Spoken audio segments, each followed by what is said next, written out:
syntax for declaring a pointer to function variable may seem a little overwhelming at first because it's very different from everything you've seen so far.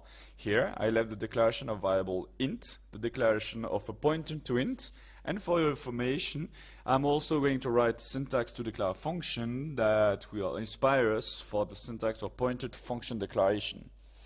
Remember, this is how we write a prototype, for example, void f, parameter between parentheses, for example, char c. Here we've declared a function that returns nothing, so void, which is called f, and which takes a character as a parameter called c. In order to declare a pointer function, we're going to use a similar syntax but a subtle difference.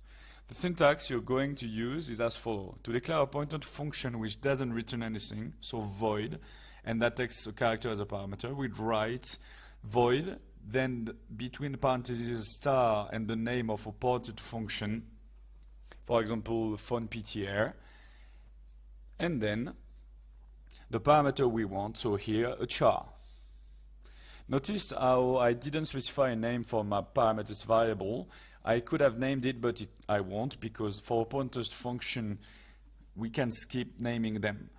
What you need to notice is that I've set my pointer function name between parentheses and put an asterisk before it.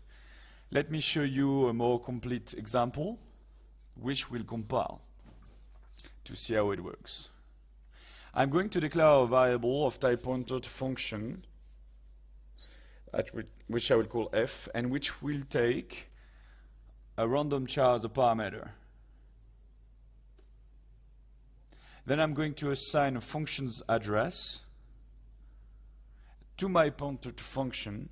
Here I'm going to use the address of the function ftputchar, which is defined just above.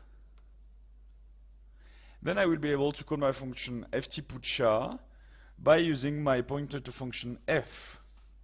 This syntax is the same as a function call.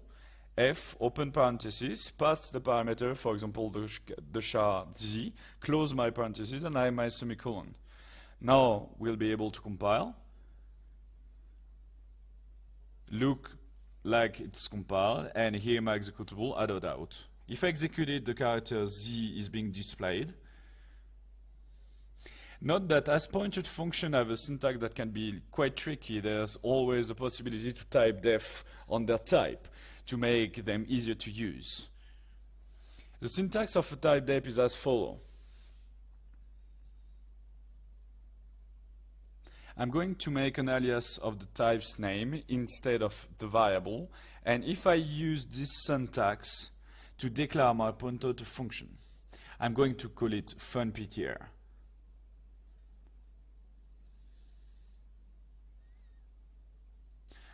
And pass it as parameter char, for example, and add the semicolon.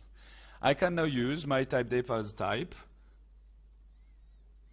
so I will be able to use phonePTR and call my variable, for example, f, for it to work. Compiling, executing, and the result is exactly the same. See you in the next video for the last part for today's lesson. We'll add some extra info on pointers to function. I'll show you example that more extensive.